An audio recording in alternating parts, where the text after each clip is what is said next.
Welcome to Hunt Harvest Health, the podcast, with your host, Ryan Lampers, aka the Stealthy Hunter. Howdy.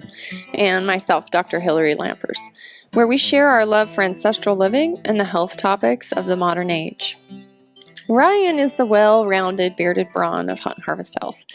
His knowledge of backcountry adventure, western hunting, and our household status as garden guru and super dad really defines our gut stealthy lifestyle. Doc Hillary is definitely the brains and beauty behind all of this. She kind of makes everything happen, as I have zero technical skills. Hill is just a wealth of knowledge in all things medicine and nutrition, which not only keep our family healthy, but they help me stay strong in all my mountain adventures. You can follow us at huntharvesthealth.com, Instagram, and Facebook for more podcasts, recipes, and stories. We appreciate all the 5-star reviews that you, the listeners, have shared on iTunes. Myself and Stealthy Hunter will be enjoying and selecting a review for each podcast.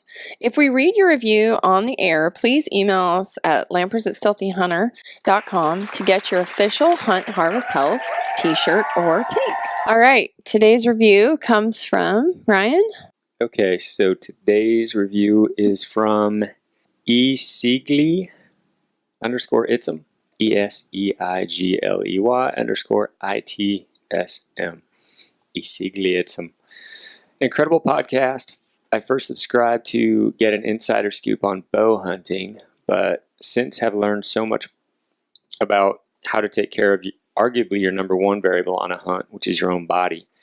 The way Ryan and Doc Hillary come across is not only insightful, but inspirational as well. If you're reading this, go ahead and do yourself a favor and give it a listen. You will be glad you did. Great work, Ryan and Hillary. Blessings to you. Cool. Well, itsum.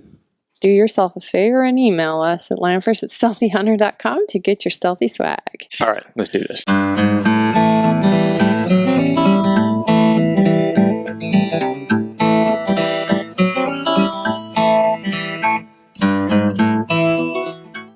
Welcome back to the Hunt Harvest Health podcast.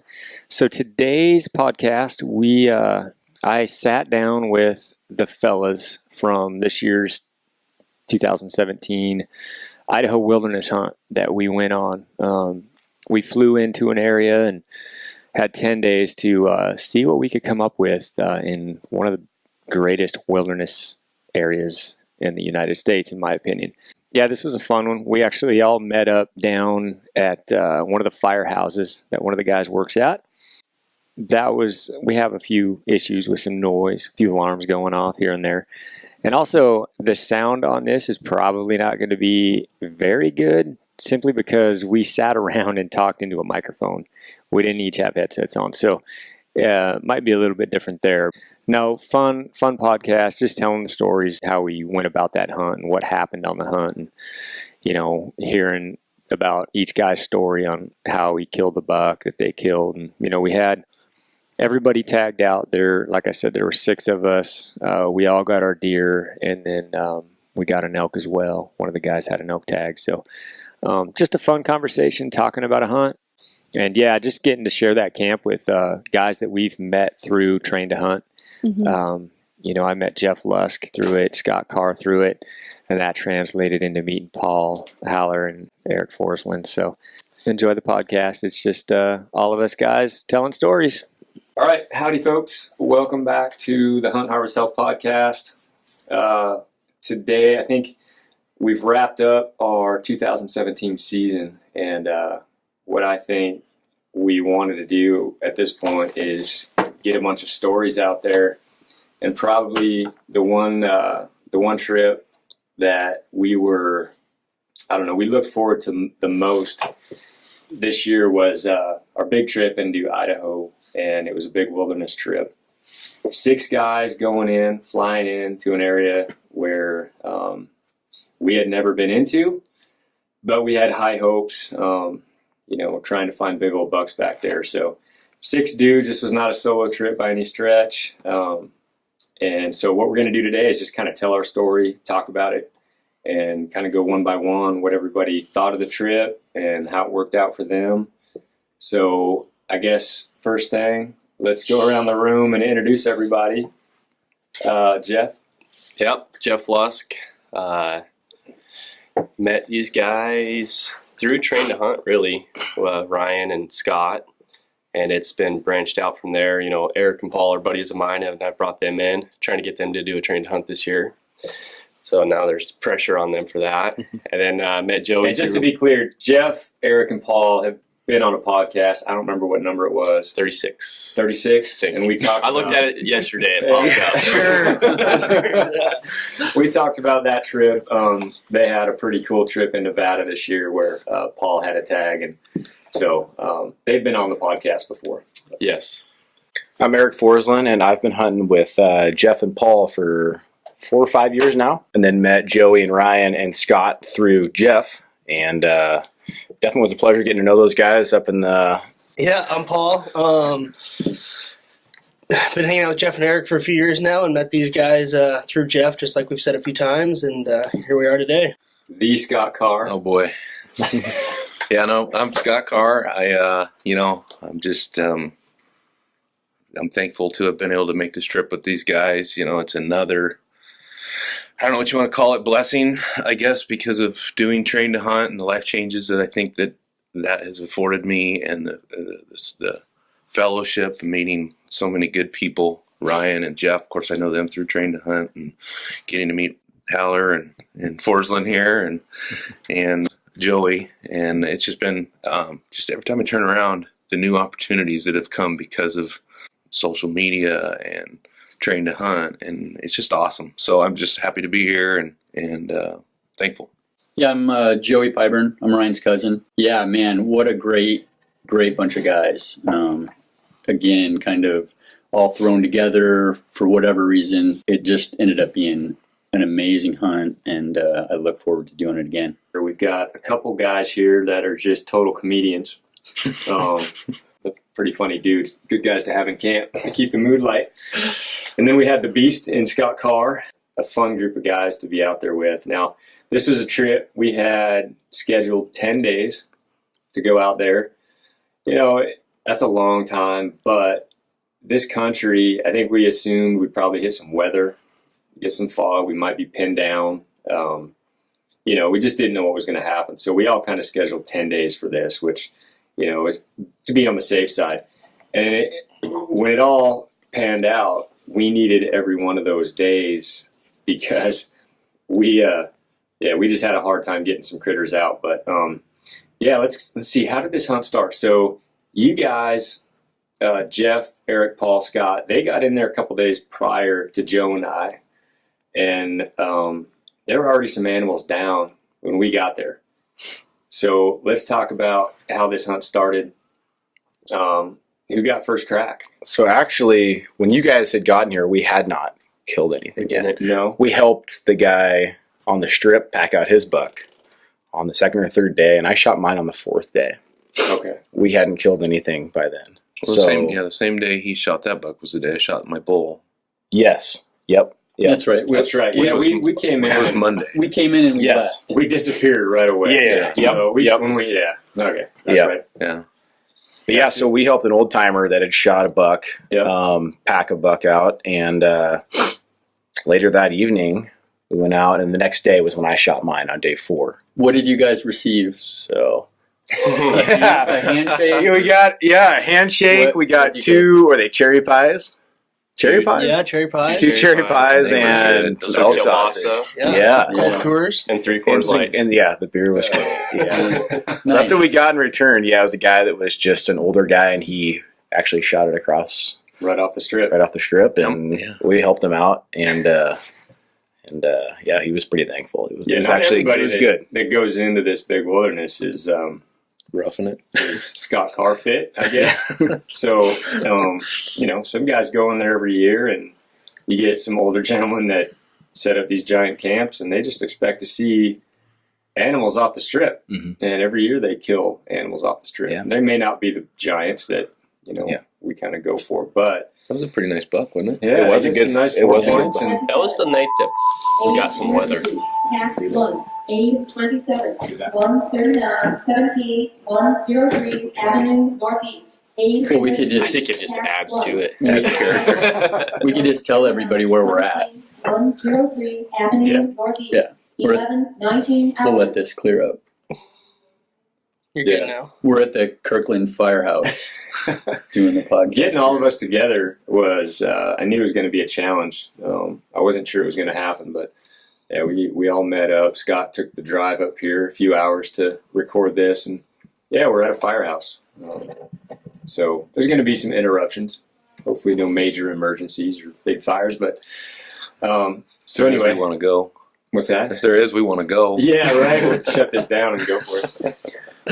But, Well, and so the old timer that you guys gave a hand to, that's the same group that flew in almost 3,000 pounds. Yeah. 2,900 pounds a year. At Of 50 cents a stuff. pound. Yeah. 900 pounds of firewood. Yeah, so they had 2 extra pies to give you guys for your good deed. Yeah. Out of that. Apparently, going there since the 70s, he's learned that pies are a necessity for the mountain. Yeah. So, and see, that's the last thing I was thinking about when I was packing up my gear was right. a pie Yeah. or anything like that. I didn't even bring one pie. No? No. I didn't even bring a Snicker bar. No. No, we brought the need to haves. They brought the nice to haves. Yeah. Mhm.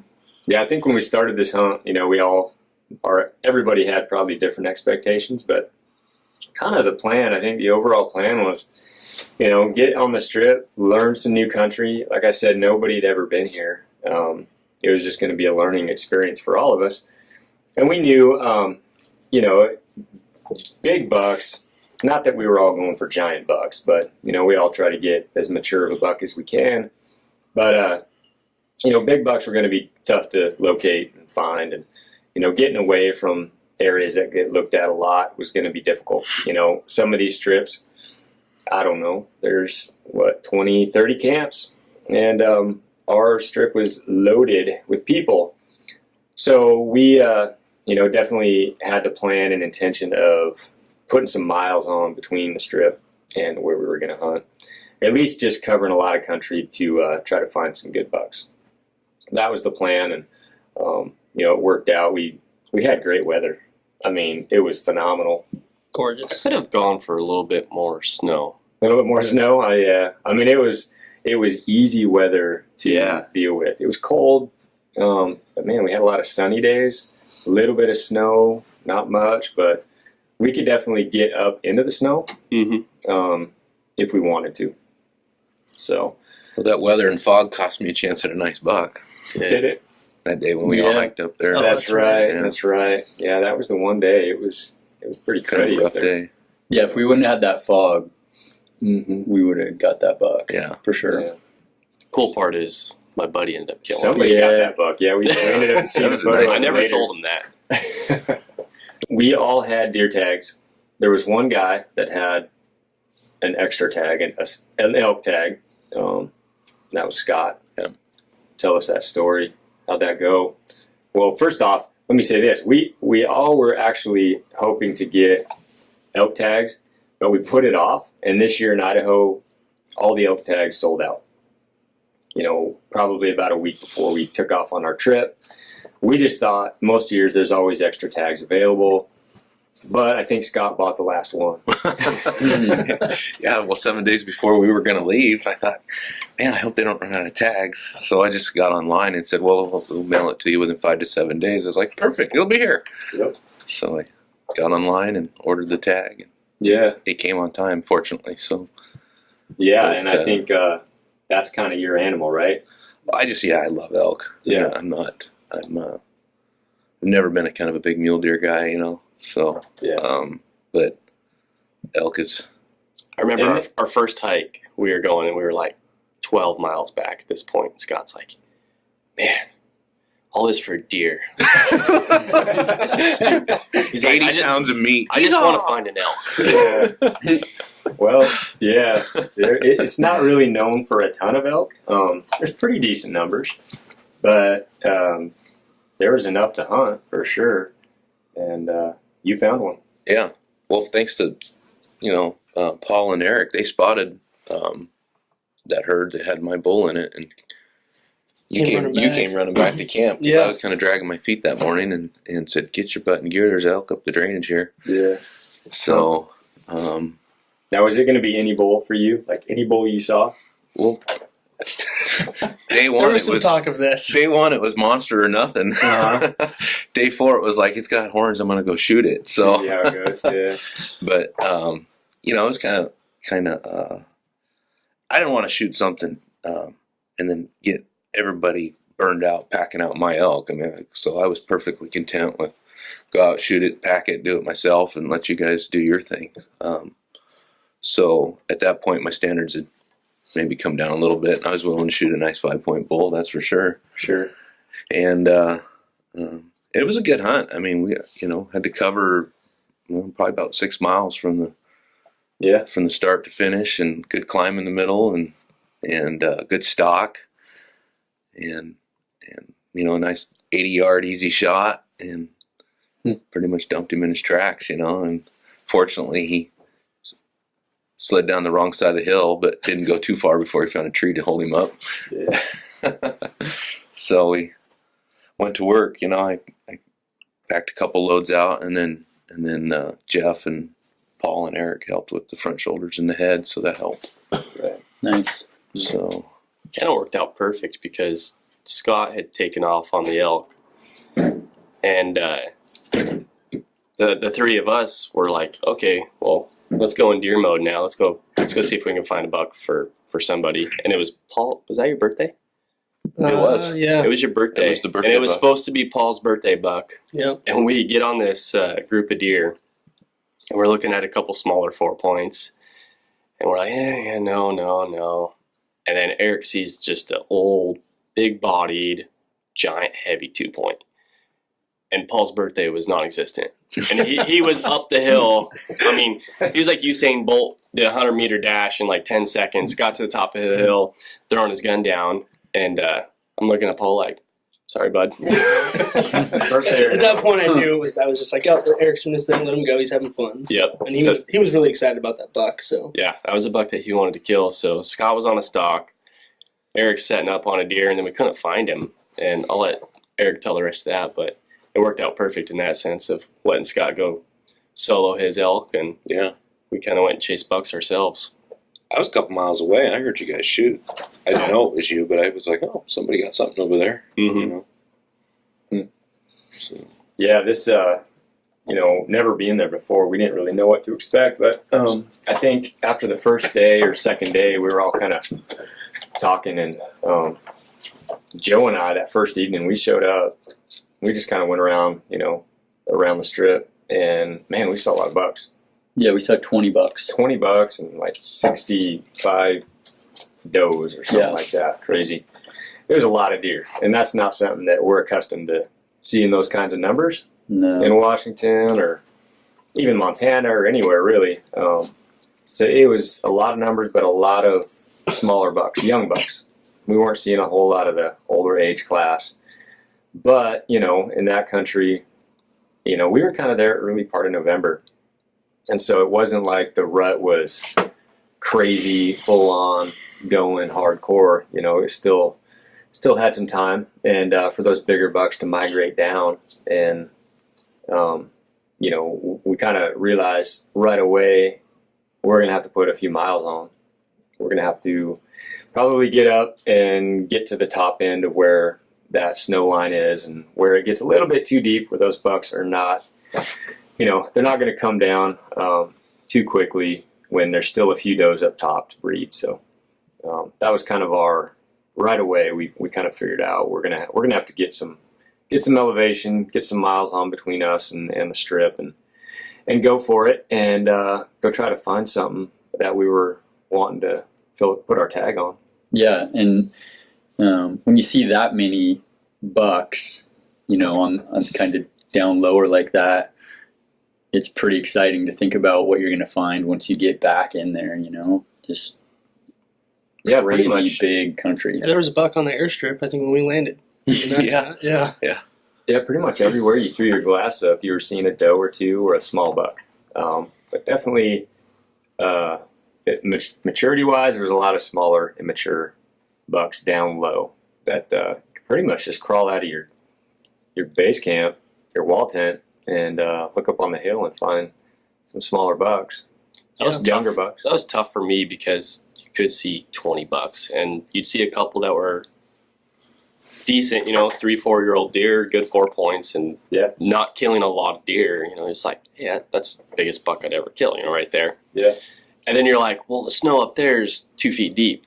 Are they gonna be there? I don't know. Do you huff it the 7 miles to figure it out, and then just to realize all the deer are actually right there? You're just not finding the big one. So it was kind of cool once we finally got to venture out to the higher country where there was a lot of snow to learn that, hey, deer do live in 2 feet of snow. Yeah. Oh yeah. Very easily. Yeah, they're going to hold up high. Yeah. Yep. Yeah, and that's one thing about that strip, hunting off a strip like that is you could have, you could wake up one morning and there could be a big buck just, 3 or 4 miles up there. Doesn't mean they're not going to be there. They're going to be there eventually. They're going to move in there. Yeah, that's where the does are. That's where those big bucks, they'll get down there and breed all those does at a certain point. But those bigger bucks, they sure seem to take their sweet time getting down into that lower country where the snow's not as deep. So they'll breed those upper does, those stragglers that are, they're hanging out up there with a foot and a half of snow. You wouldn't think they'd be up there because there's not a lot of feed. It's not like there's grass. It's all snow. But surprisingly enough, you still find a pretty decent amount of critters up there at a certain level. Seemed like they were more quality critters too. Might not be as many, but you might see 3 bucks. They're all good bucks. Yeah. Versus 20 bucks that are all a year to 4. Right. Yeah, those older bucks are just not going to come down, as easily as those small bucks. It takes a lot. It takes a lot of snow, and they got to smell some hot does. Yeah, for sure. So Eric shot his buck. Who's up next? Scott shot a bull. Scott shot his bull. We talked about it, and then it was Paul. Was it me then? Yeah. Yeah. I'm trying to remember. Did Eric get his buck after I got the bull? The next day? When I was going back for the second load of meat. I think. Was. Oh yeah, you shot your because bull. we were the day going to before. help you, and we got sidetracked. Yeah. That's right. Yeah, because we packed Eric's buck back to camp, Mm-hmm. and then came I up was and coming out passed with my you. second load of meat when You were you guys coming came off up with to. You mean you didn't want to trip that bull out of there, Scott? No. That's disappointing. It's steep, rugged. Had it not been so steep, he probably would I have. would have tried the heavier loads, and it would have been done in 2 trips at least. But Tell you what, when you're using your trekking poles to go downhill with no load, Yeah. you start talking 140-pound loads. It gets dangerous. Yeah. Yeah, that's Yeah, one thing about that country is it's some of the roughest, steepest stuff I've ever been in. It's just not easy to move around. No. Yeah, a little bit of the snow and the slipping and sliding, and thank goodness you guys told me to bring those micro spikes because they were a lifesaver. Yeah, I'm glad I said something. Yeah, and then you didn't bring them. Yeah, those helped a lot. They were awesome. Yeah. Mine were in the truck. Yeah. Yeah, we just kind of throw those in our pack on every hunt now, even early season, in the rain. Yeah, mud. Yeah, mud, nighttime hiking when everything's frozen on the trail, that all helps. Slippery grass, even during bear season. I think you used them a lot, Joe. Yeah. Hunting bears up in the berry fields, all that brush is aimed downhill and it gets slick and wet. Those micro spikes are a game changer. Oh man, they're amazing. I mean, the first year I had them, I hunted the same bear country the year before, and I shot a bear, and I had to get on my butt and just scooch my way like hundreds of yards down the hill. I couldn't stand up. And with those micro spikes on, you can just walk down the hill like nothing. You just walk down like you normally would. Yeah. Yeah, this trip we lived in those spikes. We destroyed them. They rarely came off our feet. I finally. I think we're somewhere paracord, weren't they? Yeah, Ryan fixed them for me. Yeah, that's surprising. Every time we wear those things, and we'll wear them in the rocks, we'll wear them, on pack outs, heavy bags on, and sometimes you just don't take them off, even though you could. Yeah. And man, I don't know those things are so, I mean, practically bulletproof, because I can't even tell you how many miles I've got in that one pair of micro spikes, and they just last forever. I think that's my third season on that one set. Yeah. So That's I'm more than happy you to get out of a buy pair of boots too. This Yeah. country finally did some damage to them, but it was just a lot of rocks, a lot of steep country, sharp rocks, and finally put a couple holes in those things. yeah. Some gear was broken on this trip. Yeah. Yeah, gnarly country for sure. So Thankfully, it was just gear. Yeah. Yeah. yeah, no You can buy bones new broken. gear. Yeah. Yeah, I think there's a few holes in some sleeping bags too, wasn't there? Yeah, One or two at least. Yeah. that sawtooth, the stove gets a little warm, and sleeping bags, if you kind of set it up to dry and you just kind of flip it back over where you're sleeping, and it just barely nicks that stove, Mm-hmm. and it's down feathers, just like that. Snow. Were you able to fix that? Like, Just get duct it- taped it. Yeah. Yeah, I'm gonna get some better. The tenacious tape would be Yeah, better. the better Have tape a that I roll of can that in heat your up on pocket. there Yeah. slowly and let it hold. So Yeah, we this year we had a buddy offer up the sawtooth to let us borrow. both of us. Yeah, you guys too. Yeah, Gabriel. Yep. We had a neighbor who reached out and allowed us, Joe and I, to take one, and we've always used just little single those MSRs, those Hubbas. We've used those for 15 years probably, Yeah. and they work great.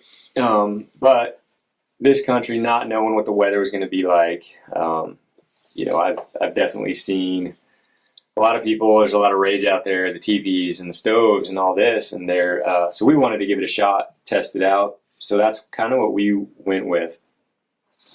Now we definitely saw some advantages to having the teepee, but we found some significant disadvantages to having a teepee in that country.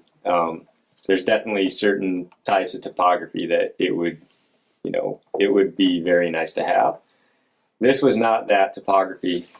This country is so steep that I know Joe and I, we found ourselves struggling to find what we called Kafaru flats. Yeah. Like it's got to be a big area, and it's got to be flat to throw that sawtooth up.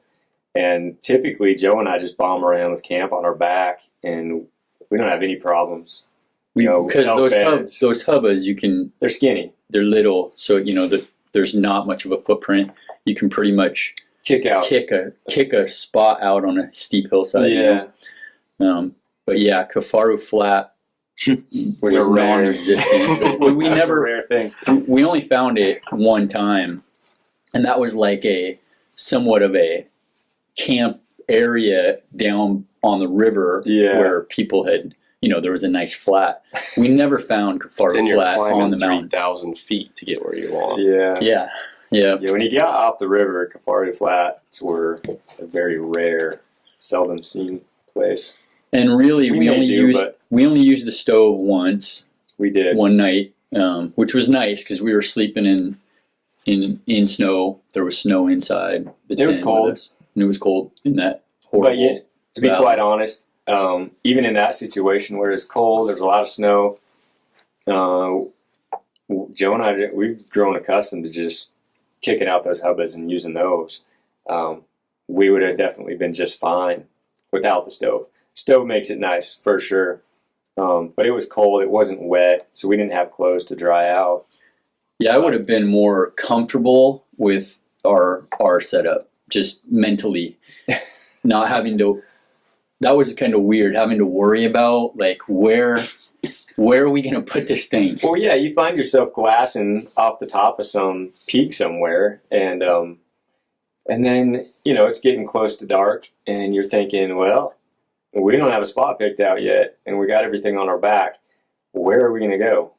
And that was an issue. I just kept thinking, eventually we're going to have to use this thing as a tarp Yeah, and just stretch it over whatever little tiny spot we can find and sleep on the ground. Because, the two places that we did set that thing up back there, one was in a boulder field. yeah. And Miraculously, we found like the one spot I think in that entire valley where it somewhat worked. Yeah. Like, That was in the snow there in that picture Yeah. you posted. Yeah. Yeah. And the next spot was actually like on the top of a knob. So it was like, the picture looks like it's kind of flat, but you don't see the inside. It's a roll. Inside is the top of the knob. So it was like you're sleeping on a giant egg, Yeah. Yeah. It's about how ours was. Yeah, on we the were- top of a knob. Right on that ridge there. Yeah. Yeah. It was like, Little well, saddle crossing. it's flat enough. Yeah. I mean, I'd slid down a little bit. I'd wake up and my sleeping bag would be wet from the rain, or foot's hanging outside the sawtooth and mouse is gnawing on it or something like that. Mhm. Yeah. I mean, definitely advantages to staying warm, drying out with that stove. But I think, preferably looking back, if we would have gone in with our little one-mans, we would have been better off. We wouldn't have had to drop way down or, struggle that last hour of daylight to try to find, a spot. Which isn't, it's just not, for me anyway, I don't like that added mental strain of where are we going to stay. All the years we've done this, it's like you just go and go and go, and then when it gets dark, you can put your tent anywhere. It doesn't matter. Just park it on a ridge. Yeah. No problem. Right where you're so glassing. Eric and I did the very first night. We had the hubba. Tell us how that worked. Yeah. You can throw it anywhere you want. We sat there and glassed for an hour, and I don't think we ever even talked about where we were putting the tent because we both knew it was going where we were sitting. Went to bed probably at 8:30 and woke up around midnight, and the tent was on our face, I think, with 8 inches of snow on top. So That was the disadvantage of a hubba. Yeah. Does not keep 8 inches of snow off you very well. But yeah, you'd have to wake up a lot during the night and shake that thing it off. wasn't too bad, but yeah, we were dry and we were warm, so Yeah, yeah.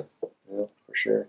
Almost like that sawtooth would be a good intermediate staging point, So you got your base camp, set something up at like a 4 mile point, and then take your pack tents from there. Yeah, to go that extra. yeah. We ended up using that same Kafaru on our very last hunt in Montana, and it was great. Yeah, It was awesome. flat. There's flats all over, so that was nice to have. We had 3 guys, and we all crawled in there, and it was perfect. It's a little windy, but those things do surprisingly well in the wind. So, Yeah, somewhat. we did lose it. It did go down It did go down. once. But that's another show. Yeah. But it was ripping. Yeah. It took a lot to get it to that point. You guys need Snyder to show you how to set it up. Apparently. We're definitely not professionals at setting We these watched a bars up. YouTube video though. Oh, did, professional. we did. then. So you are professionals then. Yeah. So, anyway, but, so then what happened? Jeez, where are we at? I think we're still back to, my so-called birthday buck, which I shot the day after, actually. But what was that, the day after? I think, yeah. Yeah, that was the day after. That was the evening, the day after we went up. And hiked around all day, glassed a bunch of bucks. I think that was the biggest thing for, probably both Jeff and I, was every buck we were seeing down low, even though they weren't big, were bigger bucks than we'd ever shot, as far as muleys go. And so that was a good learning experience to learn how to not shoot and kind of just hold out and see if you can find the one you're looking for. We spent the better part of that whole day and then ended up taking my buck on our way back down.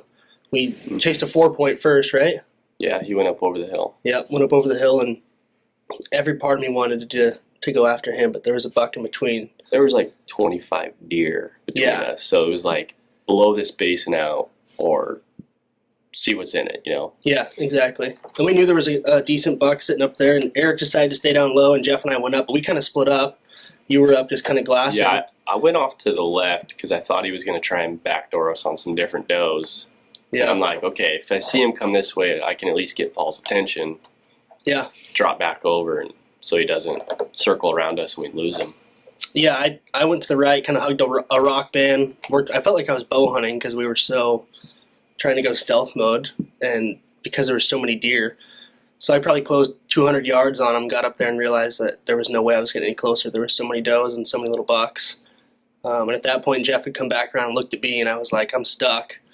And so he's like, well, come back down. And so I went back down, met up with you, and worked all the way up around. We walked right through all those deer. I mean, we get to a point, we look back to our right. 80 yards right below us, there's 6 deer. Yeah. They have no idea.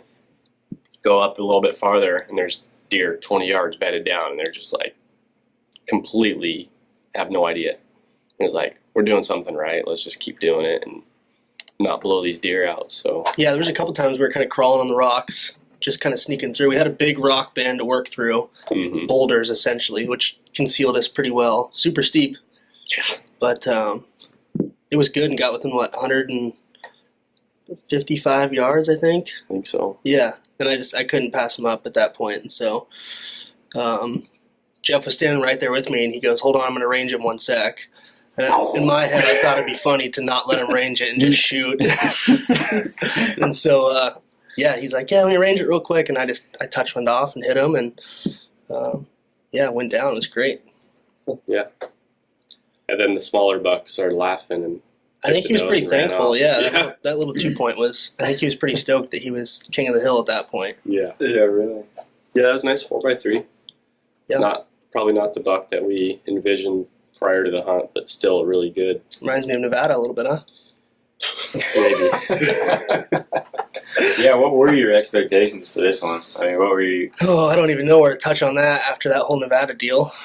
We started with expectations before, and I don't think we went for size. I think we were hoping to kill like a heavy, mature buck. Yeah. 4-point was obviously benchmarked as far as time, points, but we just wanted not a spindly deer. We just wanted a good, mature, heavy buck. yeah, I mean, I remember we talked just a couple days before we went. We both said we wanted bigger deer than we'd shot before, which that 150 mark is right about where we were at, and that both gave us bucks bigger than we'd ever shot. So I was pleased.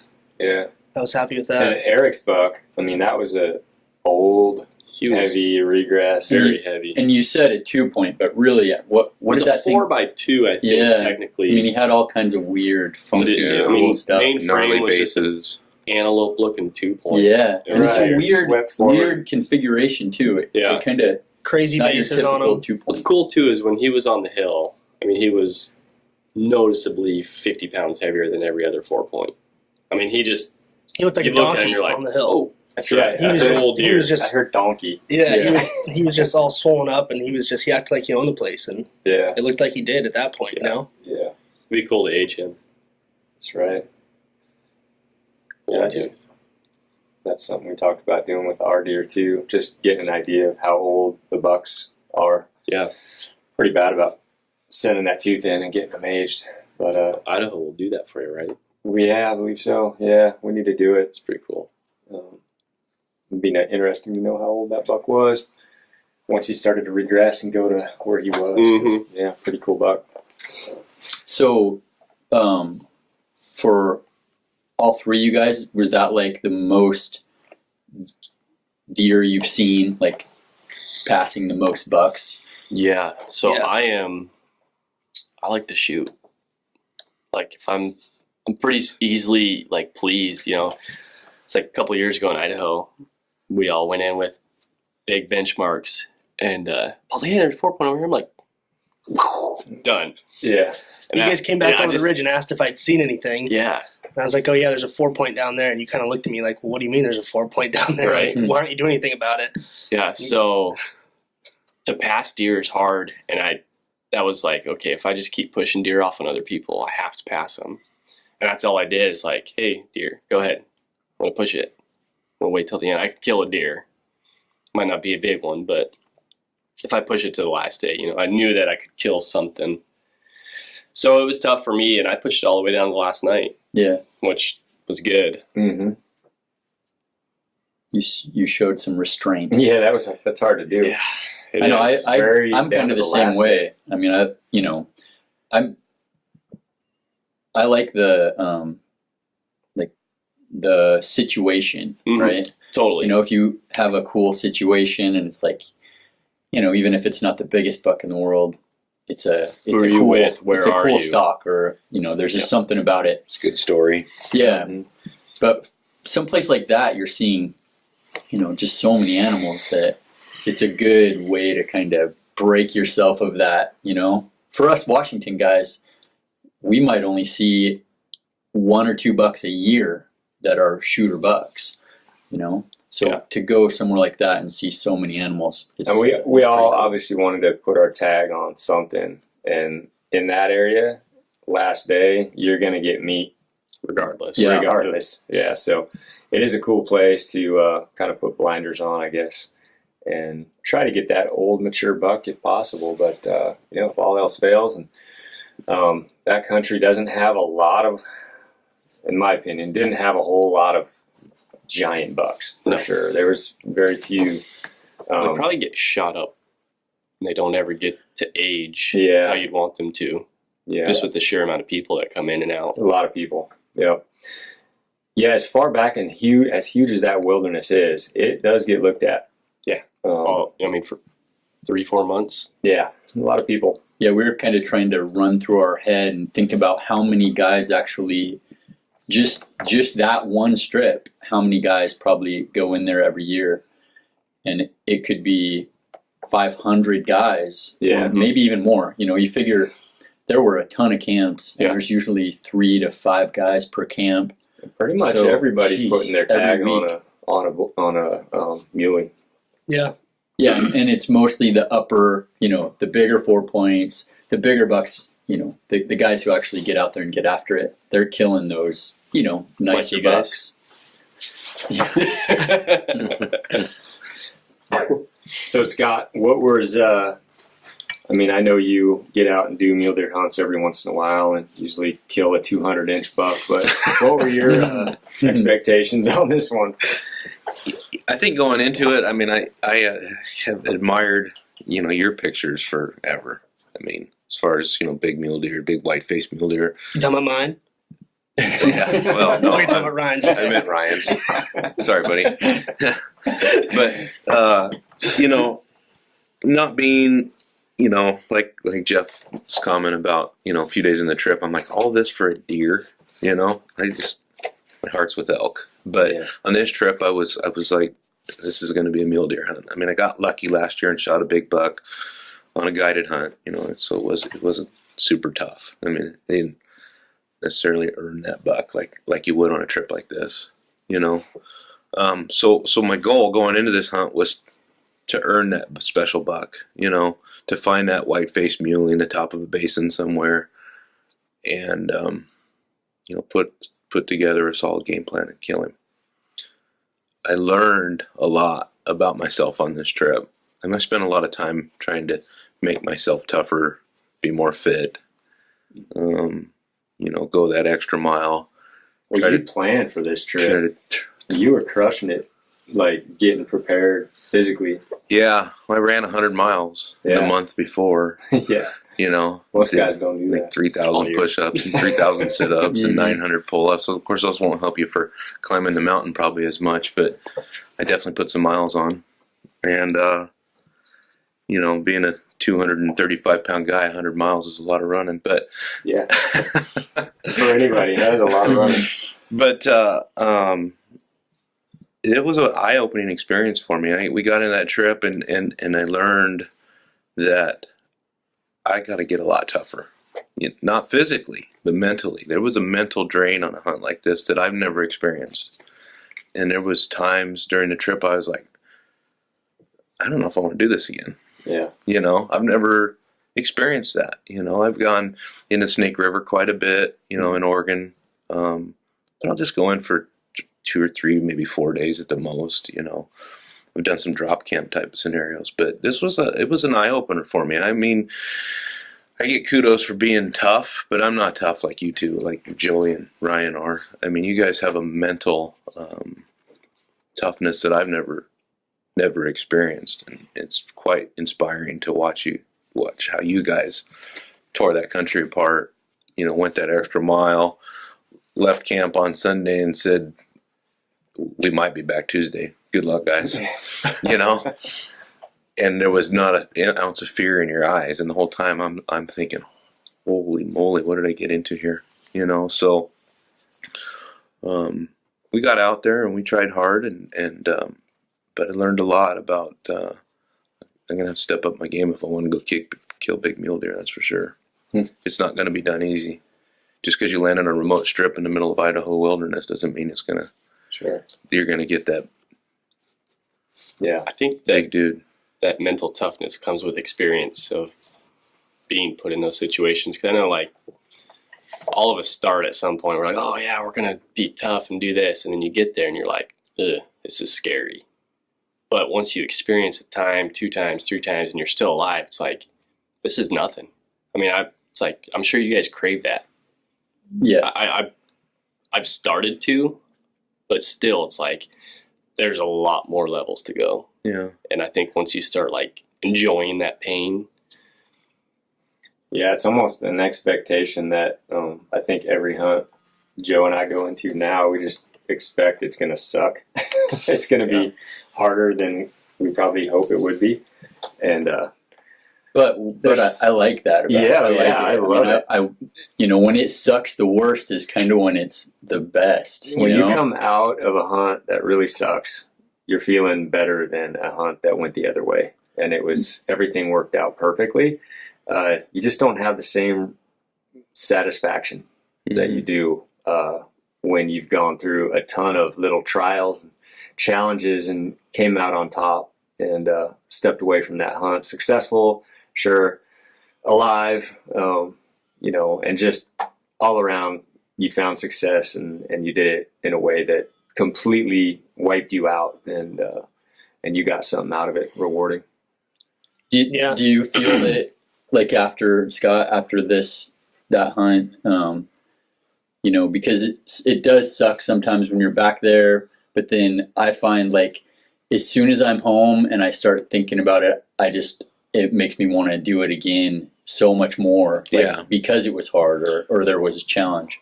Absolutely. And I feel like it's like, kind of like, I kind of want to redo, you know? I mean, what I learned and I've now been able to take home and process. I'm like, it's okay. In the heat of the moment, or maybe the last couple of days, I was ready to be done. But now I'm like, I'm ready for a redo. I want to take what I learned on this trip, what I picked up from you guys, what I learned from Jeff, everybody in the group, watching, learn more about the country, even just flying in and out of the country and seeing the terrain and getting a better view of things. It's like, I think I'm ready for I think round that, 2. like Jeff said, you experience things, and then that, sometimes you experience things you weren't expecting to, but once you do, then you know that you can do that, right? So it's like, well, you have to hike for 4 days and through crazy country, and it's hard and it's cold and it's rugged and it sucks. But when you're done, you're like, oh, well, I could do that. It's really not next that bad. year, maybe I can even push it harder and do more. And you just, once you've done it, it makes it easier. For sure. Yeah, I agree wholeheartedly on that. I think that hike that we did the one afternoon where we were going to help you guys, I know for a fact I did not both want to of go. you guys didn't want to go. I was smoked, man. But when we were up there, you both were like, Why haven't we done this every day? this isn't even that bad. Yeah. I mean, what did it take us? Exactly. A few hours? Yeah, Eric and I were both. Yeah, that And was then to fun. the top where we're going to camp, and then it's Yeah. like, hey, we're turning around. We're doing 7 miles back. Oh, that was the day we were looking for a buck for Scott. Yeah.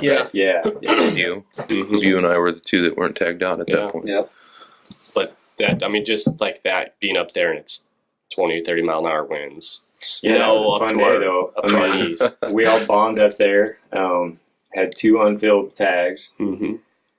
and got into, some pretty good snow. I mean, it was deep up there, and then the weather came in. We had a good buck. Scott was on a good buck, set up. I think we tried to get a little bit closer at a certain point, but that fog just kept rolling in and out, and that's kind of seems to be a reoccurring theme in the mountains is fog. Fog will kill you. Yeah. I mean, it's like the worst thing to You couldn't have. pick up a good range with the Couldn't rangefinder, range and it. then when you got the range, you got in your scope, and you couldn't pick the deer out. Yeah. It was a 500-yard poke. Yeah. Yeah.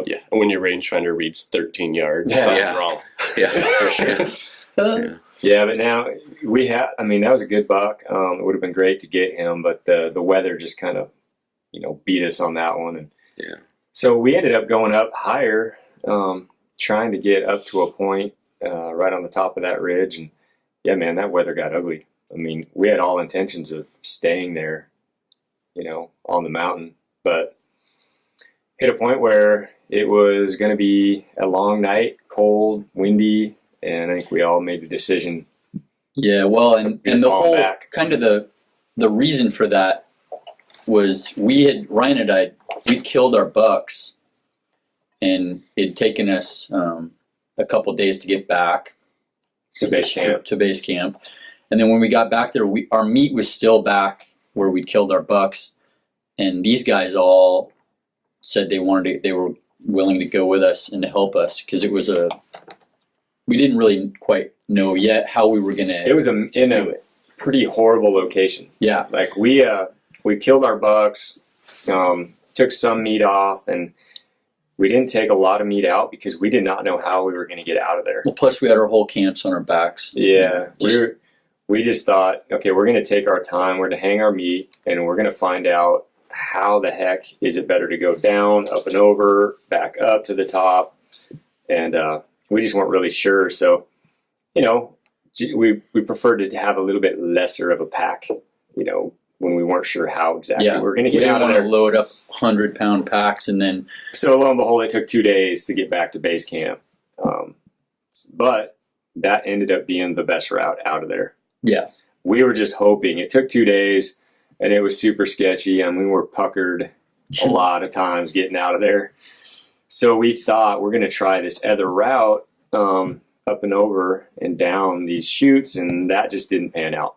It's too steep, too snowy, too nasty. Well, and when we got to the top to kind of look at the terrain, then we were dealing with the fog. Yeah, and the 30-mile-an-hour winds and the blizzard snow, and it just leading everybody down into there would have been a disaster. Yeah.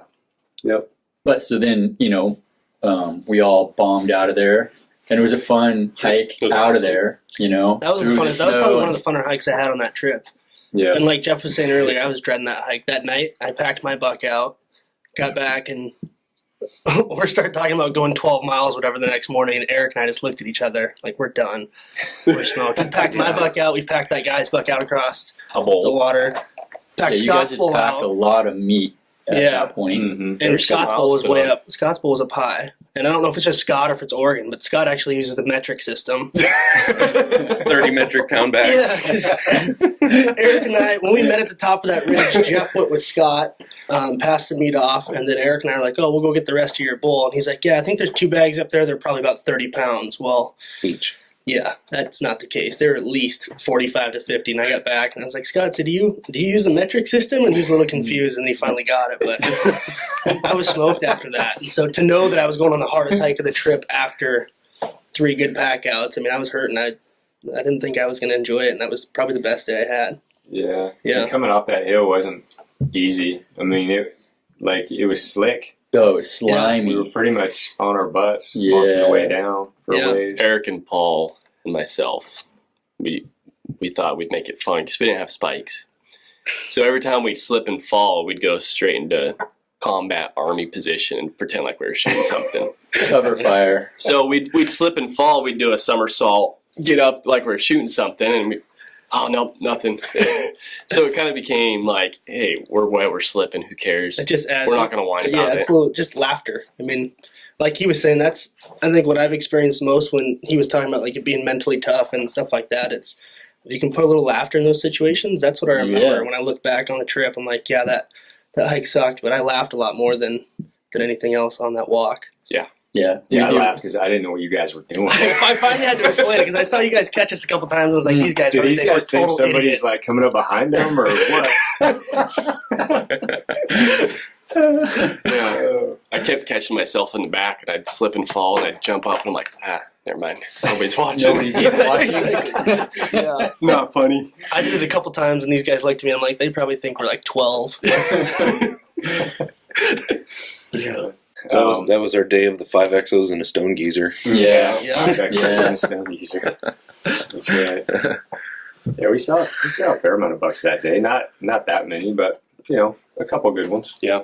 I'd say considering the conditions, it was pretty good Yeah. to pick through what we did with that fog and the snow. And Yeah, Paul picked up a couple of pretty good bucks on that hillside up top. I don't know. Yeah. Oh yeah. That While we were watching the buck that Scott was going after. So A lot of elk up there too, on that top. That seemed to be where the elk were kind of living. Just kind of crazy because you usually hear that elk kind of drop down early, right, for snow. Yeah, those elk up there clearly are not coming down there. And that snow's not deep enough to keep that. I think they like it up there, and that level of snow, it's kind of their comfort zone. Gotcha. I think they probably would have came down, but there's so many folks down there. Pushing on that. Just probably not comfortable. A lot of those cows up there, probably older age class cows, they don't want to deal with all that down below. They just hang up there and shoot. They'll be up to their brisket before they get pushed down to that lower country, and especially the bulls. They're a lot stronger to paw through that snow and find feed. Yep. I think that's what the deer, they just get to a point where they don't have the energy and mass to get through it. Yeah, for sure. We rolled in there on Saturday, did our little hike, saw some bucks. These guys all kind of rolled in, so it was cool to kind of meet up with everybody. But we pretty much had it in our head that we were going to spike out and go try to get deep in there somewhere, get away from the folks. And so we left Sunday morning early, and we had to cross some water and climb a long ways, and then dropped into another basin, went up the valley, climbed again, dropped down. That night we ended up staying in that rocky, messy, nasty, horrible valley. good spot for the Cafaro. Yeah, it was great. It was awesome. It was perfect. And then the next day, we spent most of the next day just picking our way through boulder fields, like snow-covered boulder fields. I've never been in a valley or in terrain like that where there's no dirt. It's just rocks, like rocks forever. And I busted a trekking pole in there. I don't know. It took us most of the day to kind of pick our way down and get to dirt. And then, so once we hit dirt, then we climbed up and got on this ridge. Everything's so steep, like just climbing up from that creek bottom. And now we're in like nice sandy yellow grass, but it is like straight up and down, you know? When you're, like where you killed your elk, you know, it's just straight up and down. But it was nice to finally be on dirt. I remember thinking, we're out of the rocks. Yeah, but still living in micro spikes. It's that steep. The whole way. Oh, yeah. So we got up to the top of that hill and kind of camped out on the ridge for, I don't know, an hour and a half or so. And man, we just started seeing bucks. Bucks on our side, bucks on the other side. Right away, Ryan threw up his glasses and, we're looking across at this big hillside. There's, snow about at our level. And there, you could see a trail coming down through the snow. And he's like, oh, buck. And there's just a buck bedded right on the trail, and then finally he sees another buck, just 5 or 10. We're looking at that buck for 5 minutes. And then he's like, oh, there's another buck. And it's weird when you're glassing and you get like focused on a buck. Just 5 feet below that buck is another buck bedded, but you just don't see him, Because the one was like right out in the open on a deer trail with snow on it, jumped out at you. The other one was kind of tucked under some sagebrush. Yeah. So that kept our focus for a while because the bedded buck was looking up. There was, 3 or 4 does up there and another little buck. And there was one doe at the very top who just kept looking up into the rocks. And I kept checking her and glassing all that up above her. Just, it looked like she was looking at something. And man, like half an hour later, finally we see that buck come down. So I don't know, it's just a lot of activity there. But we were kind of worried about where we were. And weather coming in. At that point, we thought, because, all the forecasts showed snow coming in, like, for days. Yeah. And, we had put a lot of miles on. It was a pretty gnarly steep canyon. Weren't really sure of our way out of there at that point, without having to go back from where we came. And so that was a big concern. Like, do we want to be up here and have to go through that rock country where we may need ropes and a harness in poor weather?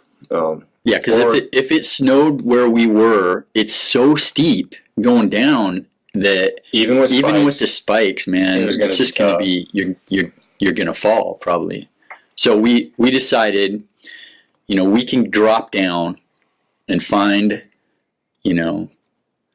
the rare Kafaru flat someplace down there, and then we can always hump back up. Back up here. That was pretty much our talk. Was okay. We found our spot. This is the spot we'd been looking for. Yeah. It had a big enough area above it to pull bucks down to. It was a spot that nobody was looking at. It was way off the beaten path. A long ways from the strip.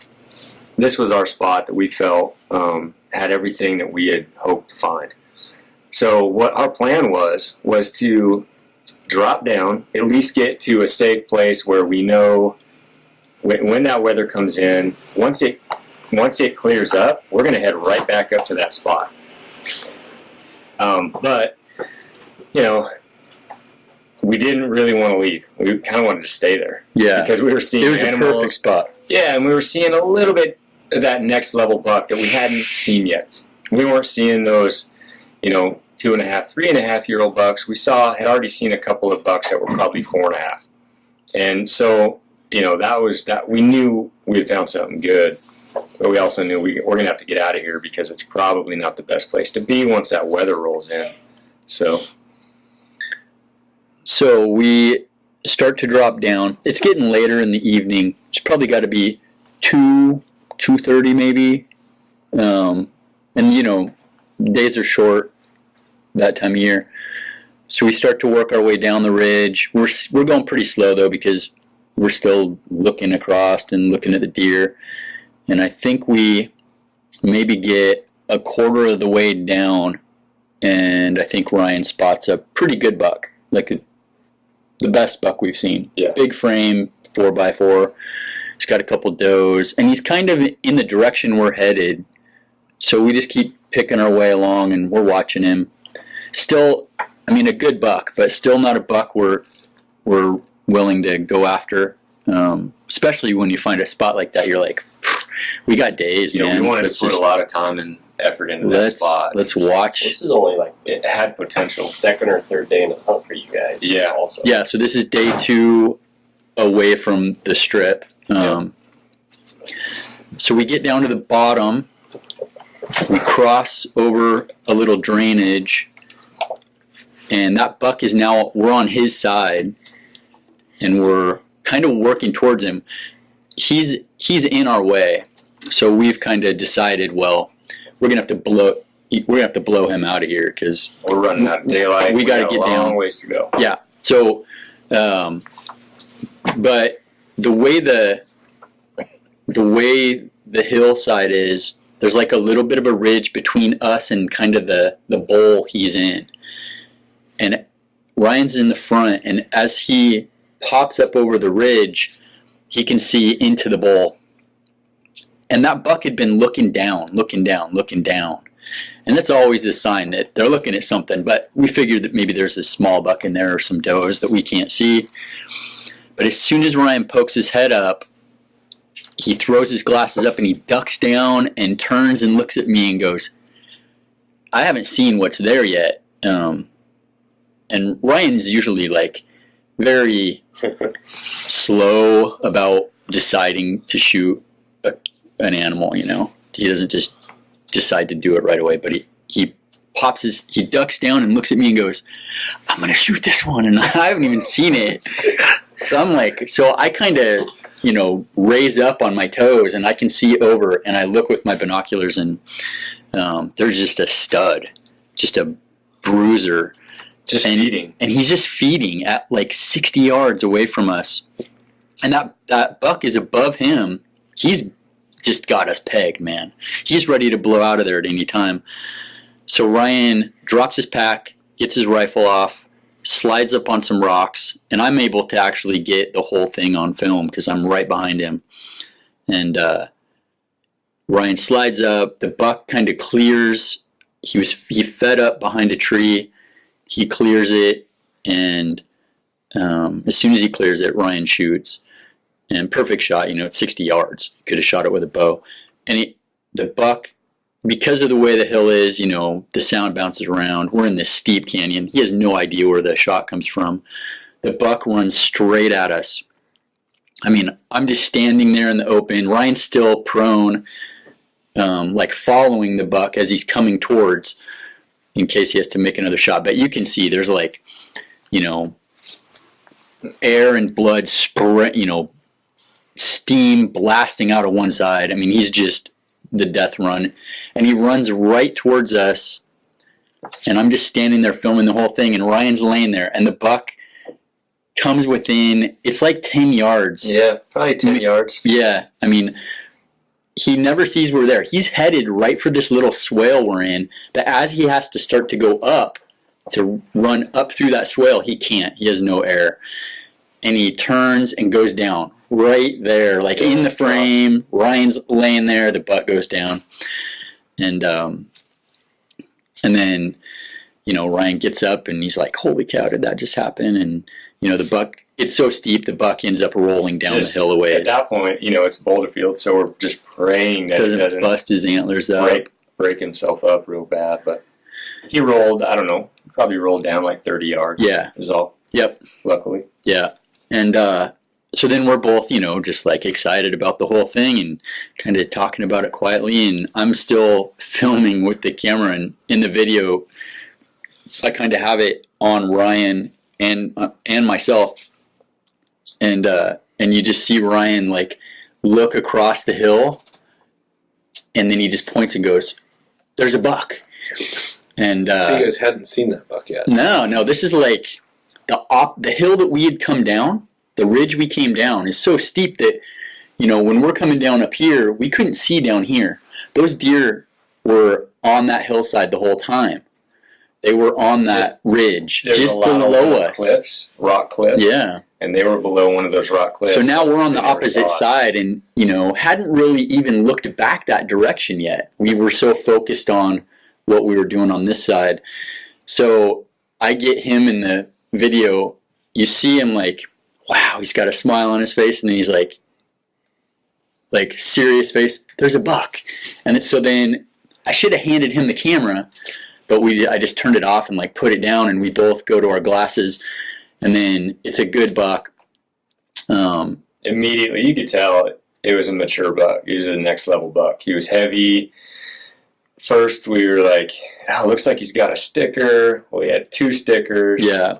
Just a good buck, and man, you just don't know if you're going to see another buck like that. So Ryan was like, get your rifle, and my pack is back there with my rifle still strapped on it with my solo hunter cover on it, and his rifle's right there. And I've been using his rifle all season for my other hunts.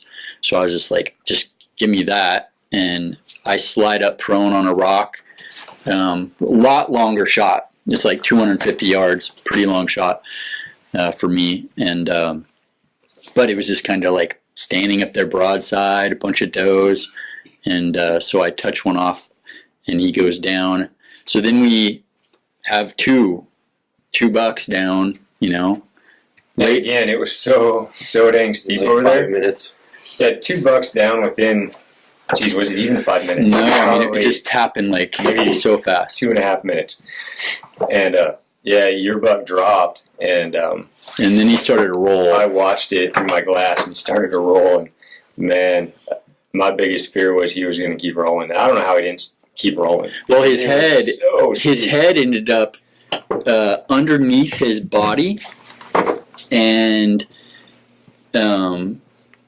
his horns just kind of created a like an anchor. And when we got up to him, his head was totally tucked under, dug into the ground. Otherwise, I mean, he would have just went all the way to the bottom. He went off a couple cliffs that it wouldn't have been pretty. No, it would have been a mess. Would have had some bruised up meat at that point. But so then it was awesome. It was like, wow, that's it. Like that's our Idaho hunt. Yeah. You know, we both got nice bucks. Ryan's buck's just a freak, just a stud. I mean, he's got that big. 30.5 wide. Yeah. 1.5, isn't he? He was over 30. I haven't put a tape to that thing yet. I just haven't, but yeah, he was over 30. Oh, look who's back. Did you just go save some lives? Oh, yeah, for sure. Fun times. Good call. Got out of a tree? No. Gal took a whole bottle of Oxycontin. Oh. That was a good idea. Mm. It was. It's always safe. Everybody hates Mondays, man. Seriously. Not looking forward to it. Yeah. The football team, they wouldn't stand for the anthem. Yes, exactly. Yep.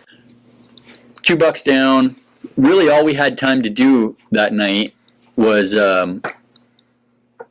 drop the guts and skin them off so they would cool down, because we still had to find the dreaded Kafaru flat. Which had eluded us. Yeah, but so that ended up working pretty well because we found a pretty nice spot to set up the tent, and the bucks were both within sight of us. Mine was on one ridge, yours was up in another basin, couple maybe 300-400 yards away from where the tent was. So, and then we got up the next morning, boned them out, and then from there, we had to figure out how to get out from there. It was At not. that point, it was okay. It was fun, and then it got I'm not curious, fun. On your buck, Ryan, was it with does? Was he solo? You know, what had happened was, so I had been watching that one buck, and he was a good buck. It was like 25-inch 4-point.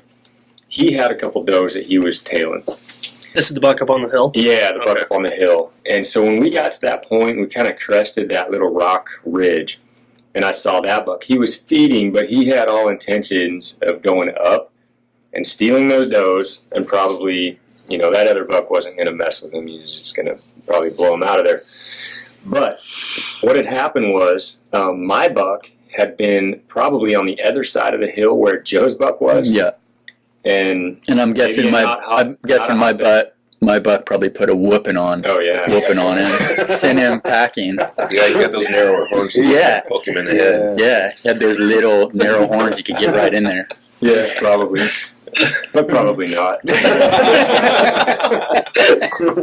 But no, my buck. There were so many does over on that hill. I think my buck had just been over there, lost interest, saw a couple other does on the other side, dropped down into that nasty little ravine, and was working his way up to those.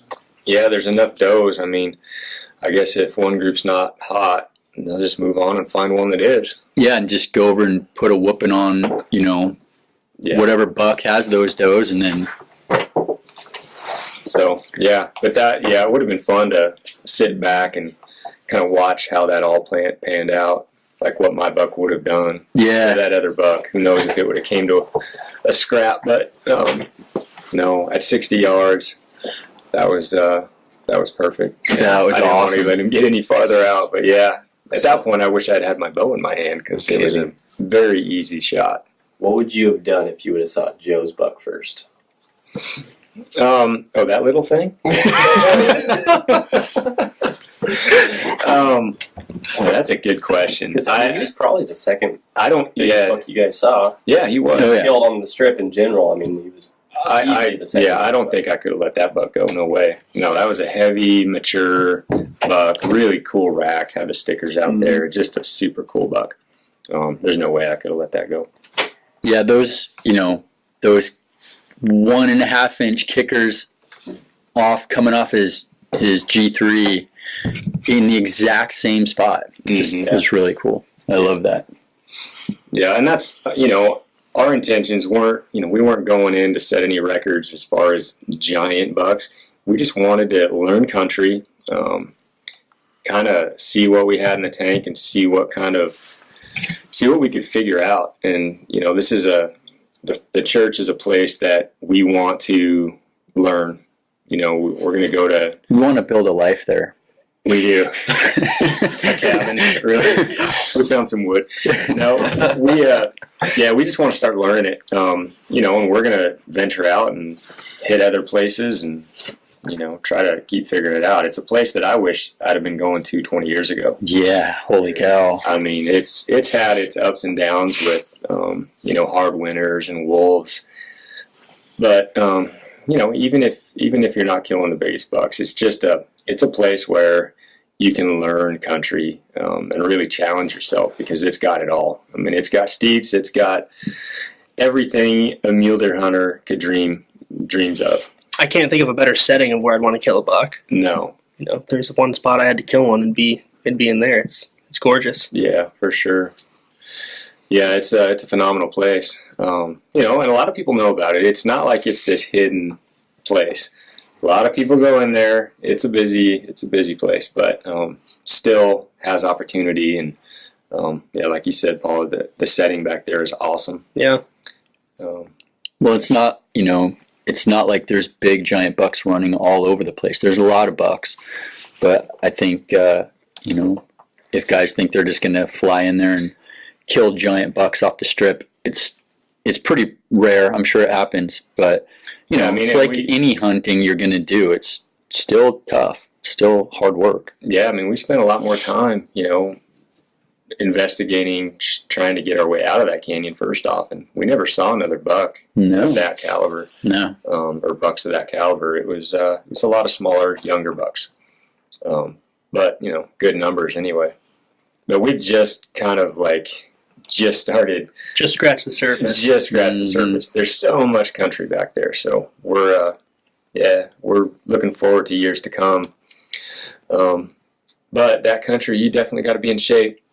And, you know, I think going into that country, and if you don't have a whole lot of experience, you're not real savvy with, I don't know, bushcraft or just being able to be, you know, navigate some tough country, you could really get yourself into a pickle. Yeah. Because you can get cliffed out real easily. We got ourselves into pickles. Lots of pickles.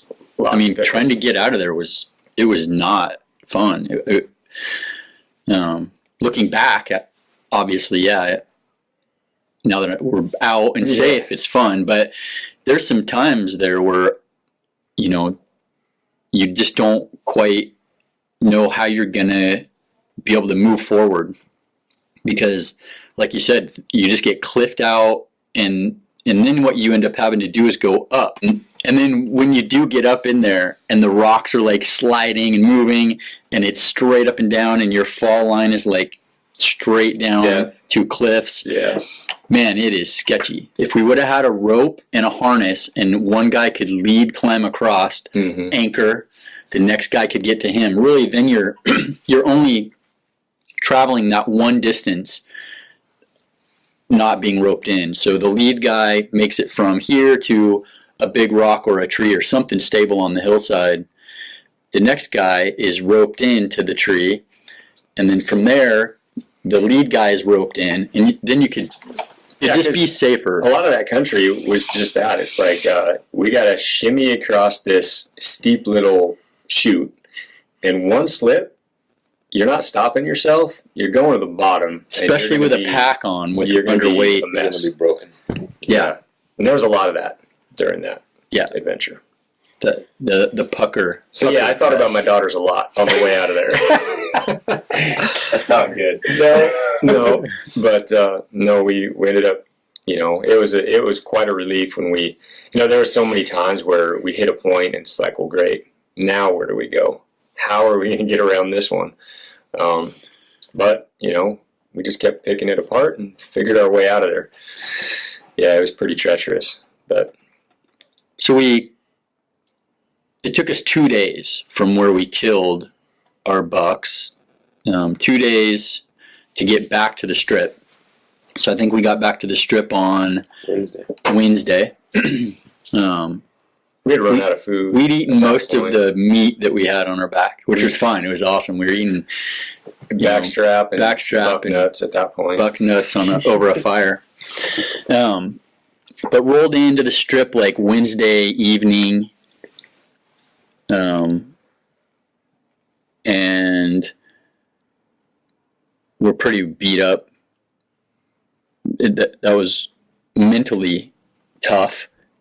And then we still had our meat back there, which just bothered me the whole time. I just didn't like it. Well, the worst part was now we got there, but where we had just come was not the route that we felt safe getting the meat back. Yeah, so there was no way. In our head, like, well, that was not the best approach to get out of there. So we still have this worry of, we got to find a better way. We got to find a better route. Mm-hmm. Is that going to be, we had it in our head, well, we could go this way, but it's going to take us days, probably 20 miles. Yeah. Or do we try to get up and over and down these chutes? Well, we attempted that like we talked about. That didn't work. So we ended up putting together a plan, and we needed a raft for this plan to work out. And luckily, there were a couple of them floating around on the strip, and Jeff luckily knew some of the guys who had one. Yep. And now, when we talked to, what was your buddy's name? Troy. Yeah, he said that they had this raft back at camp, and so we had a little bit different idea of what this raft was going to be. Yeah, we thought maybe it was like a nice, like a pack raft, like something solid, stable. But this was not 20 pounds, something. All right, well, this was not that. This was not that. No, this is something you buy your kids in the summertime and toss it in the little. The price tag. The price tag was on it. It was at $34.99. That's right. And they didn't have oars. We couldn't find them. I mean, we searched their tent. They were spiked out up on the top of the mountain and told us we could go grab it out of their tent. So we went down, grabbed it. No oars, but luckily another group on the strip had a raft, and we borrowed their oars. So we had a borrowed raft, borrowed oars. We got up the next morning, crossed the river, and it was a little bit easier kind of trail on the other side that we could get down to where we could then cross again. And I don't know, from where we were, we crossed, was it about 7 miles down there? It's a long way. It's a long way. And then, so we got there at about noon, I think.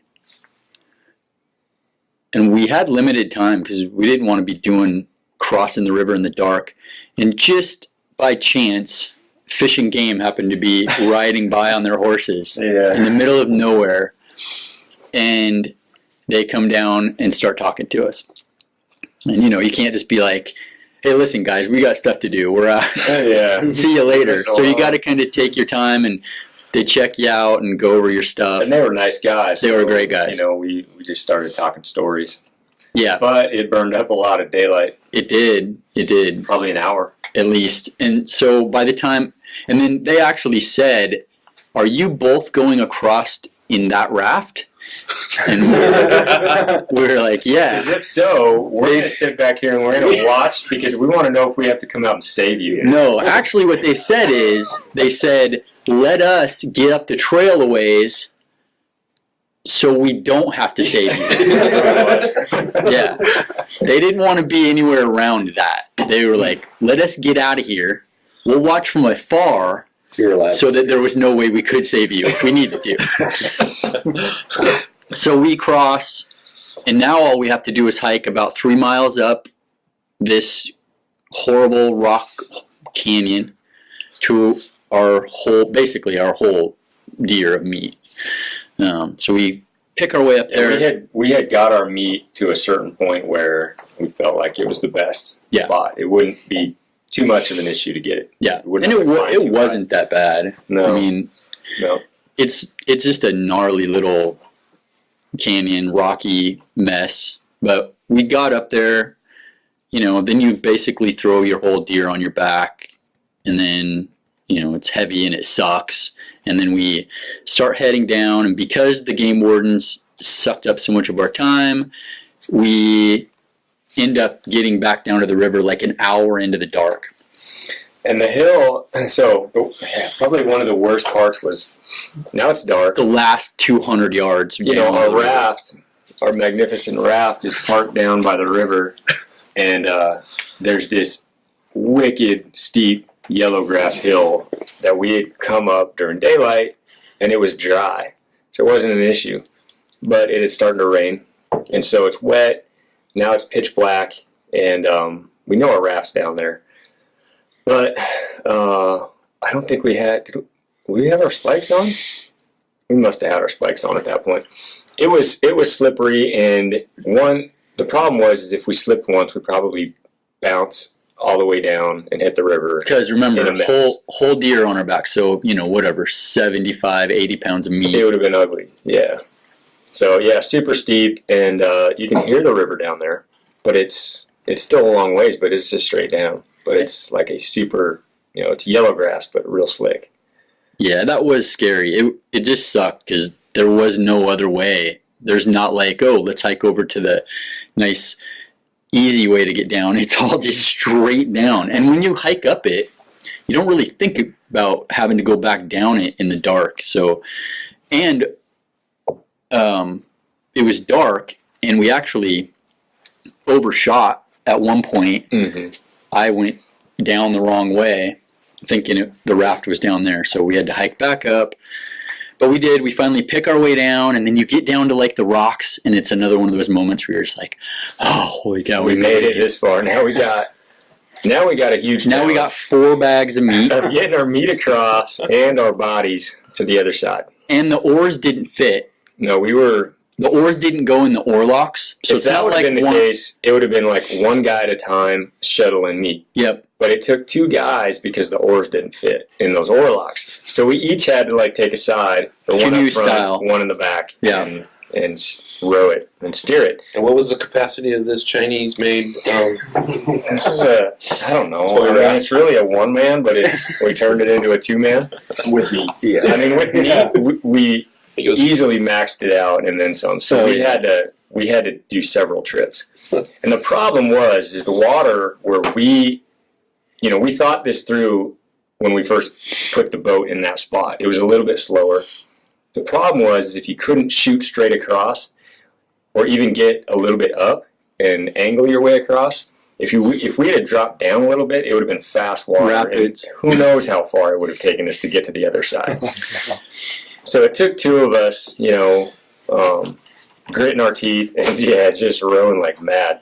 Well, luckily we had landed in kind of the back end of a tail out, and there was a big rock wall on the side of the river that our meat was on. The upside of the river. The upside. So we were able to use that rock wall once we got them loaded. And I got the meat between us, and I was the last one to get in the raft. Then Ryan could pull us up that rock wall, like, I don't know, a good 100 feet. Yeah. So that gave us another 100 feet of tail out. Without that... well, the problem was, now we're so worried. We know we're just screwed if we put a hole in this raft. So we had laid your dry bag out on the bottom so our boots didn't, like, tear a spot. Obviously no micro spikes or anything like that. But also this rock face had like sharp rocks coming off of it.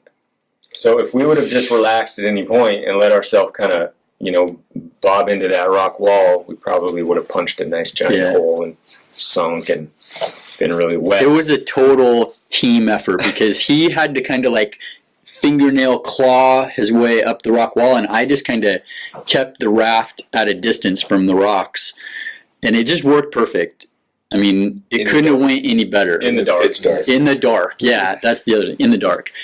And all because you promised. We promised people you borrowed the raft from. Yeah. Get it back. Yeah. Sticking to your word. We were worried that they might want that the next day. That Saturday, I think it was. We talked about it. We wanted to make sure that we got it back. Because when we when we asked if we could borrow it, we said, we'll have it back in 2 days, you know. Yeah. And he was like, I don't think I can let you guys do that. You know, my cousin might want to use it. So we had to get it back within 24 hours. So anyway, so we don't want to pop it, you know. We carefully, it took us 6 trips back and forth across the river to get everything moved to the other side. Luckily, everything went smooth. We had a great landing spot on the other side where it was rocks on the other side, but there was a big rounded rock that we could kind of just, every time we landed on that rock, We pushed that raft right up against the soft, toss the smooth, game bags out. toss the meat out, and right back across. And we just knocked the whole thing out. I was the only one that ever got out of the raft just to get another game bag.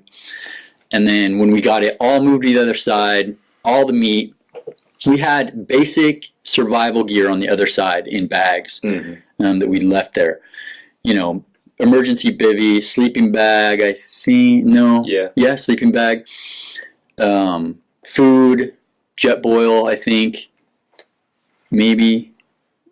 No, okay. Just basic stuff, but it still added up to some weight.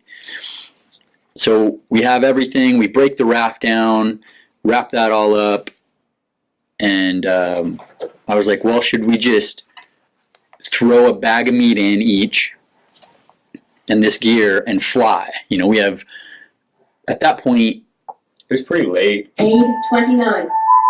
Aid emergency. TAC Emergency. 1. Aid 20.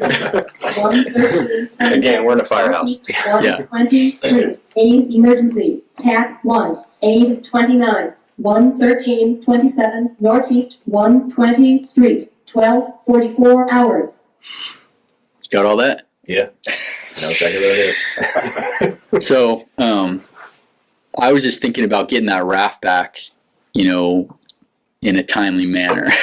So I was like, well, let's just take one bag of meat and our gear and fly, and we'll come back and get the other bag of meat in the morning. And Ryan was like, or we just see how tough we are and we just try to do it, all of it. So we load everything in, and you know, we're kind of on a little bit of probably adrenaline high at this point because we just got, finally, our meat is on this side. We're going to be able to do this. And so that was probably, 6:30 or 7 o'clock at night?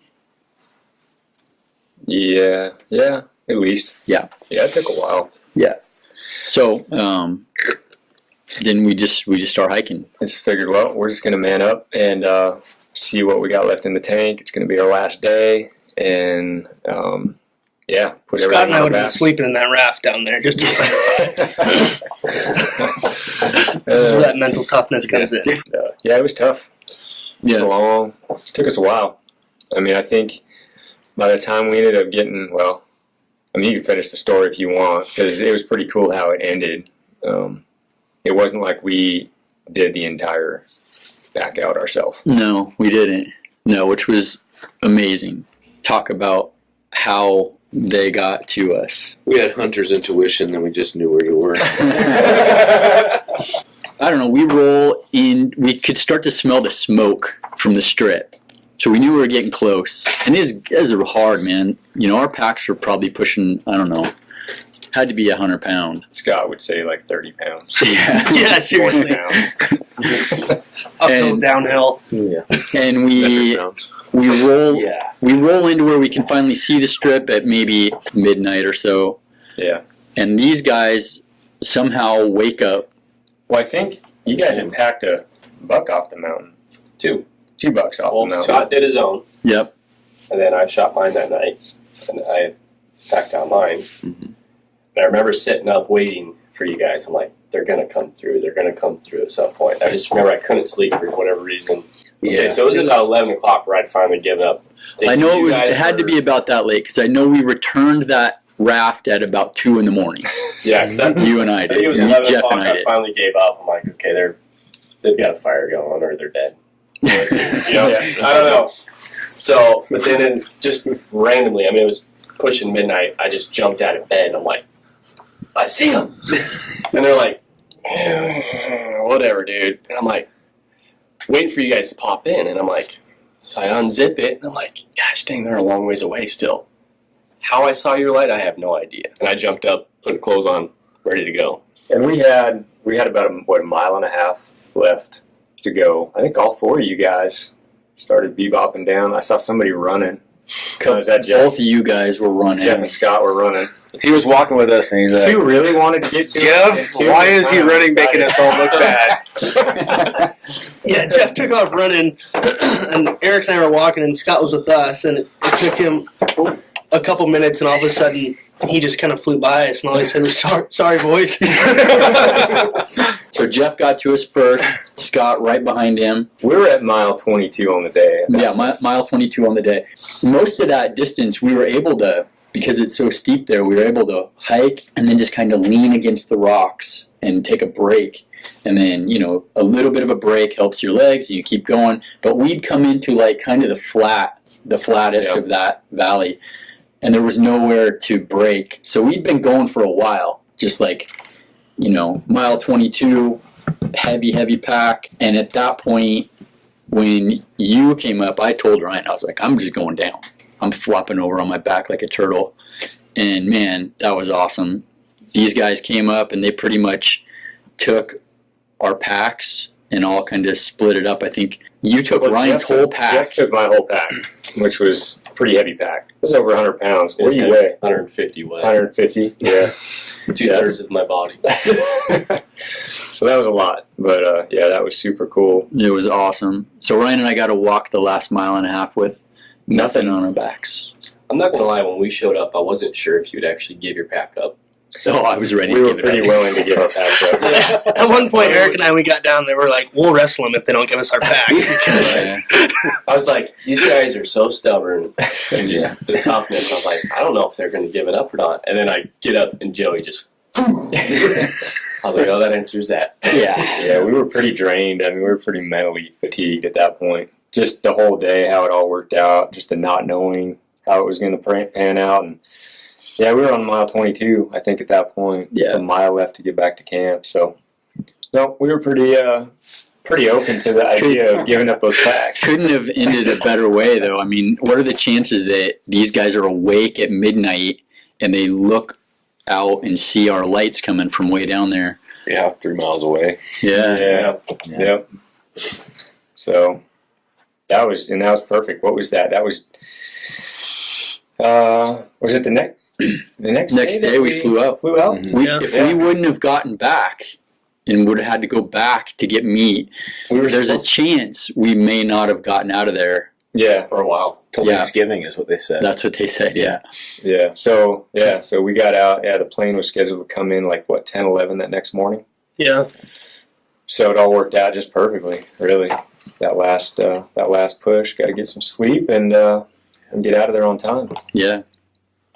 So we'll do it again next year. right. Yes. Now that we know the country a little bit better, we know a little bit more of what to expect, and we know what kind of raft to buy next time. We're all taking water wings in. Yeah. No, we'll be a lot more prepared for all those little things that we just didn't know about.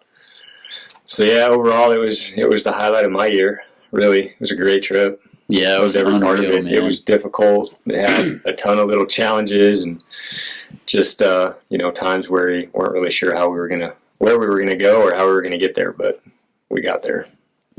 So Yeah, not a bad place to spend a birthday. I wouldn't mind doing that for the next 50 years. Yeah. no kidding. Yeah, this is handing out cherry Be like pies. Don and Jack in there. 3 rack of Coors and a couple pies. I'll be 95. I'm not going to make it, buddy.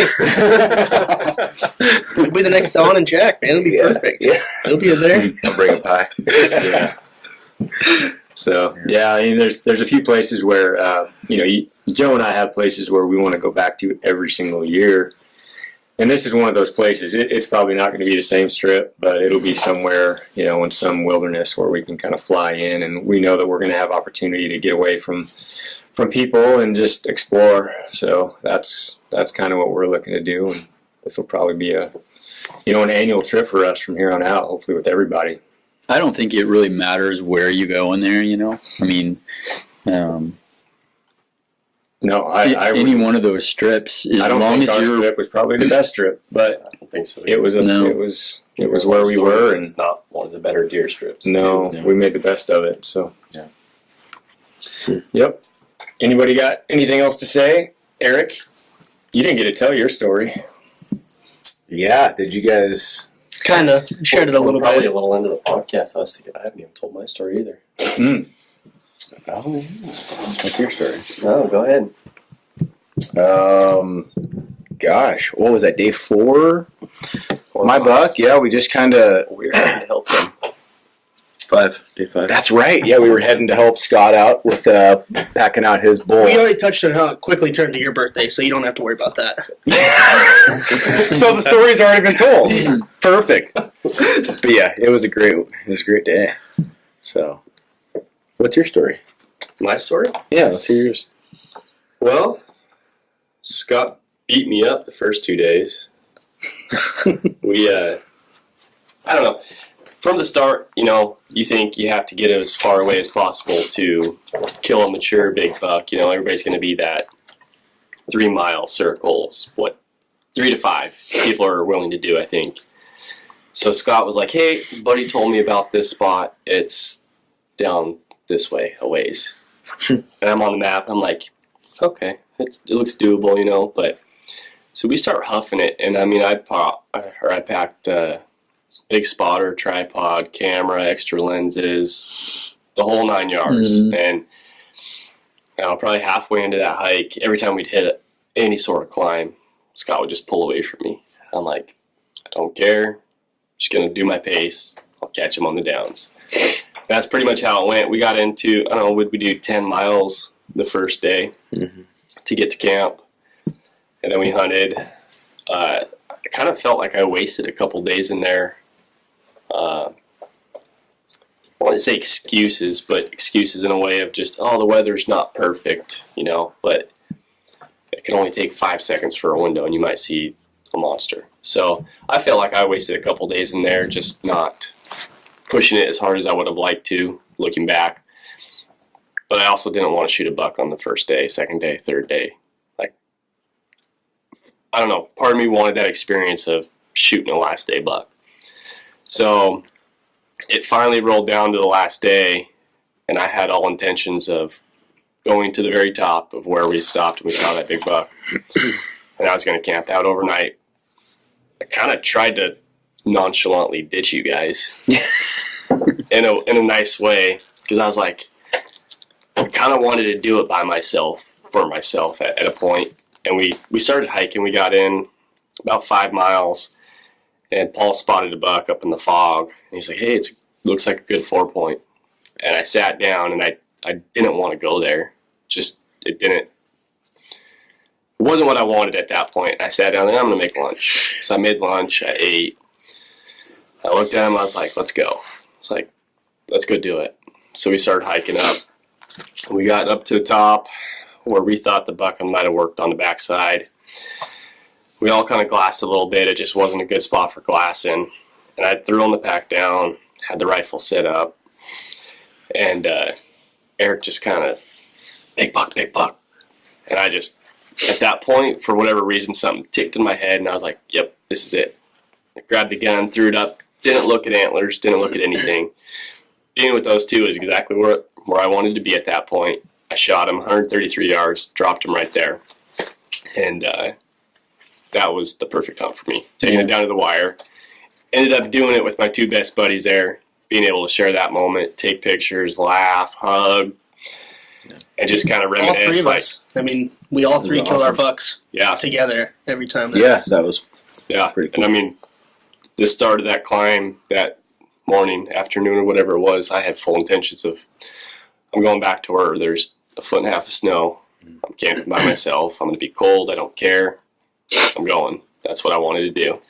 So it was kind of cool to 180 it. And it was cool for Eric and I too, because I mean, I know him just as well as me. We were toast. We were mentally burnt out, I think, at that point, or getting real close to it.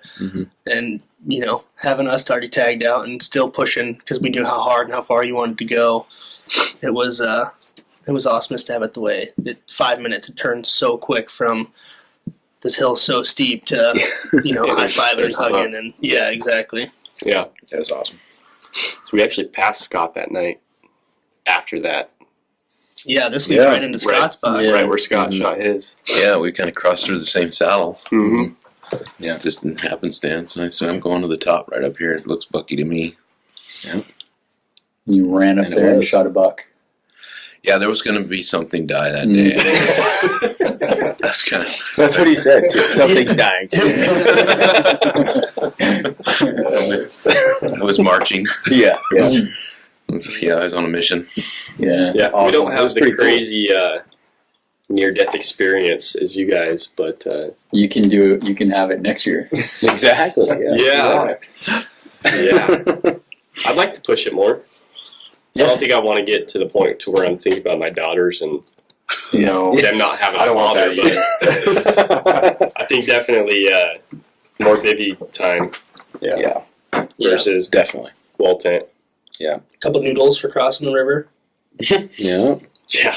Pool noodles. Yeah. I mean, the more we go there over the next few years, we'll learn how to be safer and how to navigate in that country, Definitely. How to pack for it, how to... Yeah, so what we should do, wrap this thing up, probably go around, everybody give just some final thoughts on what you got out of the trip. Jeff? Yeah, I mean, my final thoughts are, for one, you two guys are animals. Mm-hmm. Joey, Ryan, I think just being in your presence alone, I think that energy feeds off all of us. And it makes us want to be that type of hunter, So that's what I get out of it. Even Scott, I mean, dude, you're trucking those frickin' mountains. Every single time anybody that we don't hunt with a lot, you just like, man, we got to step it up. Mm-hmm. I mean, we're fairly new, I guess you could say. So it's like a stepping stone, but it's time to jump. You kind of get in that comfort level of, us three always hunt together. We know what we're going to do, but it was awesome kind of hunting with you guys and Scott and seeing what you guys do and how you looked at certain spots. Oh, this is why I thought this was good. And I learned a ton, like just looking at maps or looking at areas you guys were in and, it makes sense why there's actually a lot of deer there, So from that aspect, it was huge. And for me, it was kind of going into it. It's like I had talked to you guys all on text and that. Yeah. I mean, 10 days with guys I've never really hunted with. You don't really know. It could have been terrible. Mm-hmm. But it was awesome, and I'm looking forward to doing it again. It was a pretty awesome trip. Well, for me, I mean, I think I alluded to it before, but I mean, there's no that mountain toughness is something that is incredible, and actually, to be quite honest, you three, I mean, you're young men. We're the old farts. What do we call ourselves? The elders or something? The elders. Yeah, But you three are all, 30 or less, and you are as tough as they come, as far as I'm concerned. I mean, you guys gritted it out. You hunted hard every day, and it was fun to watch. It was I guess inspiring as the old guy to see that young guys still want to work hard, and you guys did it, man. And I've hunted mostly by myself, mostly because probably from being just stubborn, and it's kind of hard to share a hunt with guys because you always seem to want to do something different, right? But I found it incredibly enjoyable to spend that 9 days with all of you guys. The little bit of time, when we weren't out doing our own things or whatever, but I've never come out of a hunt saying all 5 of those guys are rock stars and I would hunt with them anytime. There's been times when you leave a camp and you're like, oh, never again, so it was pretty cool. Like we've said, I had a blast, and I think watching you two, Ryan and Joey, it's a learning experience, and it's just, you guys just have this like aura about you where you don't even have to talk to learn from you. You can kind of just watch you. And for guys like we us, talked about that a lot. Yeah, for guys just being behind you guys on the hill, just watching how you guys would look, the way you guys look at a hill, stop is totally, and look at different places. It was pretty. Yeah, I learned a lot. Yeah, I mean, coming out of that with just that is huge. And you guys both being kind of more solo hunters, like I wasn't sure how it would go with all 6 of us. I didn't know if Ryan wanted to be like, oh, tell these nerds to beat it. This isn't going the way it should be going. As we're sitting there, playing Army Ranger on the hill every time we fall. Yeah, I know. Yeah, I forgot about that. Yeah, we touched on that a little bit. Yeah. Okay, good. No, I mean, just the whole thing worked perfect. And, you can have one guy who's getting the group down maybe, but I think with us, it only takes one guy to get all 5 guys to go one spot. And that's huge. And as far as a team goes, and I mean, yeah, we're not hunting all 6 together, but even coming back to camp at night, and I look forward to coming back to a wall tent and just hanging out and telling stories. We all stink. It's, dirty and nasty, and we're still having the best time of our lives. And that's one-liners coming from you all night. No, it was a hard trip to beat. I mean, I don't have nearly the bucks you guys have on the wall, but the bucks I do have on the wall, when I look at the one that I have from the Frank, it definitely hits a different spot compared to the others. Yeah, awesome. Yeah, for me, I'm hunting with Ryan or by myself. So to go with a big group of guys that, but you don't know really well yet, kind of the same thing, you just don't really know. But man, I had such a good time, and I could use some more base camp time. Just hanging out with you guys. It was awesome. You guys made an awesome camp too, man. Ryan and I just got to fly in. 2 big giant tents set up. Yeah, everything was ready to go. Yeah. We had Immediately, huh? Yeah. Your work's going to have an extra load next year. Yeah. It's all starting to sound way too much like a bromance. I mean, I reiterate what Joe just said there as far as, such a great group of guys. Joe and I have done these hunts for forever. It seems like we're either doing it solo or we're doing it together. So, to just kind of see, the atmosphere and how it was going to work with 4 other gentlemen was going to be different, and it just worked out awesome. Like I said, there's a lot of comedy with this group, and it was fun to be around camp. And he's right. We spent a lot of the time away from the base camp, but it would have been a lot funner to have a couple more nights with you guys just hanging around and hearing Paul and Eric go back and forth because they're just goofy. They're like sisters. Yeah, that's it. Not brothers. They're like sisters. There's some one-liners that, As far as the rest of the trip, I think going into this, it was one of those that I was a little nervous about it. It's a huge wilderness, and I'd never been in there. I've hunted around the edges of it, and you knew what potential could be, but new country is always a little nerve-wracking, and not knowing what the weather was going to be like. And Joe and I both discussed it. We were just going to give it all we had and do everything that we've done on other hunts and see if it translates to this place. I think it's just the same old story. It worked because we just gave everything we had. We got that distance between folks. We kind of researched a little bit as far as spots that looked pretty good to us. Just hard work, really, is all it was. And usually that's how it ends up at the end of the hunt. Whether we're just extremely fortunate and lucky, but, we've had a lot of these great experiences, and this was at the top of the heap, I would say. Just because that's exactly what we had both hoped going into it. It was going to pan out. That was like the dream trip, really. To take a couple of mature bucks out of that country with a great group of guys. So we really got everything that we wanted and then some out of this trip. So, and it wouldn't have been nearly as much fun if it would have just been you and me. Nah, I know your stories. Yeah, it's been way... I've heard your jokes. Yeah.